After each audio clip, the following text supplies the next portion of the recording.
आज हम बात करेंगे जुखाम की। जिसको लगातार जुखाम बना रहता है, ख़त्म नहीं होता और डॉक्टरों की दवाई खाते खाते परेशान हो चुके हैं, क्योंकि डॉक्टर कहते हैं कि आप ज़िंदगी भर तक दवाई खाएंगे, आपका ये जुखाम ठीक नहीं होगा। उस कंडीशन में आप क्या करें? हाँ, अपना ही अनुभव बताने जा रहा हूँ आपको। करीब 25 साल की उम्र से मुझे एक जुखाम हो गया था। वो मेरी अपनी कमी से,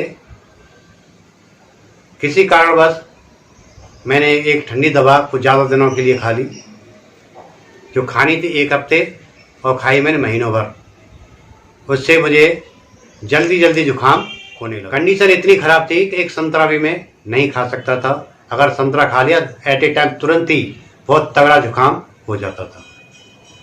डॉक्टर का कहना था कि आपका ये जुखाम ज़िंदगी भर तक रहेगा, दवाई आपको ज़िंदगी भर तक खानी पड़ेगी। लेकिन मैं पहले एक्सरसाइज, दौड़ना, घूमना और आसन तो किया करता था, लेकिन प्राणायाम नहीं किया करता था। प्राणायाम का मतलब महत्व मैं नहीं जानता था। मैंने 2013 में मैंने प्राणायाम करना चालू किया। इसी ज़िंदगी में मेरा जुखाम कम्प्लीटली ठीक है। इस एक्सरसाइज को रोज़ाना ही करता हूँ। तो चलिए मैं क्या करता था जिससे मेरा जुखाम ठीक ही हुआ, जो करके आपको बता रहा हूँ।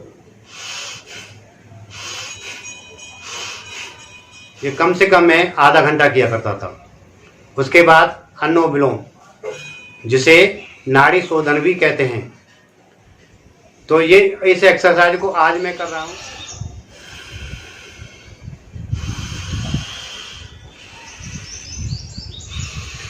इस अनुलोम विलोम को भी मैं कम से कम आधा घंटे किया करता था। उसके बाद मैं कपालभाति भी आधा घंटे किया करता था। कपालभाति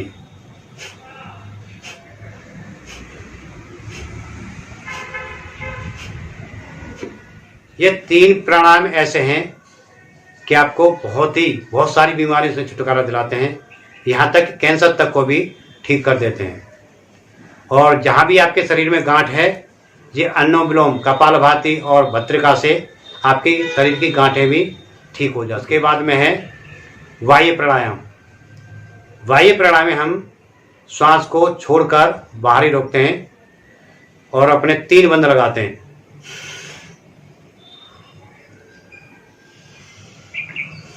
आप जितनी देर रोक सकते हैं उतने देर रोकिए। जैसे आपका दम घुटने लगे तो आप सांस ले सकते हैं। इसे आप 5 से 10 बार कर सकते हैं, कम से कम 5 बार तो अवश्य करें। उज्जाई एक ऐसा प्राणायाम है, 21 से थायराइड वालों के लिए बहुत ही उत्तम प्राणायाम है। श्वास को बाहर निकालते हुए,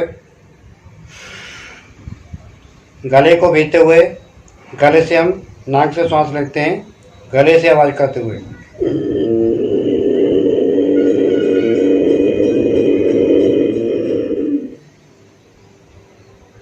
जितनी देर रुक सकते हैं रोकिए और उल्टे हाथ की तरफ से निकाल दीजिए। इसे 3 से 5 बार करें। उसके बाद में है भ्रामरी। ये 2 उंगलियां माथे पर, ये आंखों पर और ये कन्नी उंगली नाक के बराबर में, और दोनों अंगूठे से कान बंद करेंगे। बाहर की आवाज़ सुनाई नहीं देनी चाहिए और मुंह बंद करके ओम का जाप करेंगे।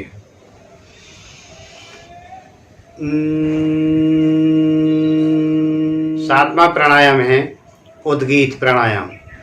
इसमें आप लंबी सांस भर के ओम का जाप करते हैं, ओम का नाद करते हुए।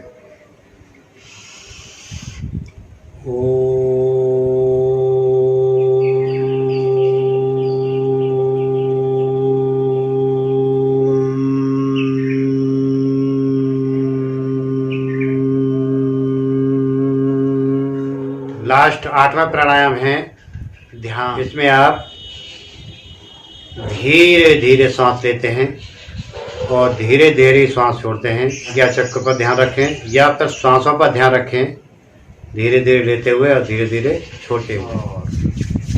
उसके बाद अपनी हथेलियों को रब करें इस तरह से, आप उसे हाथों को घुमा दें, जिससे ऊर्जा का संचार होगा। तो मैंने ये भी अपना अनुभव शेयर किया आपको।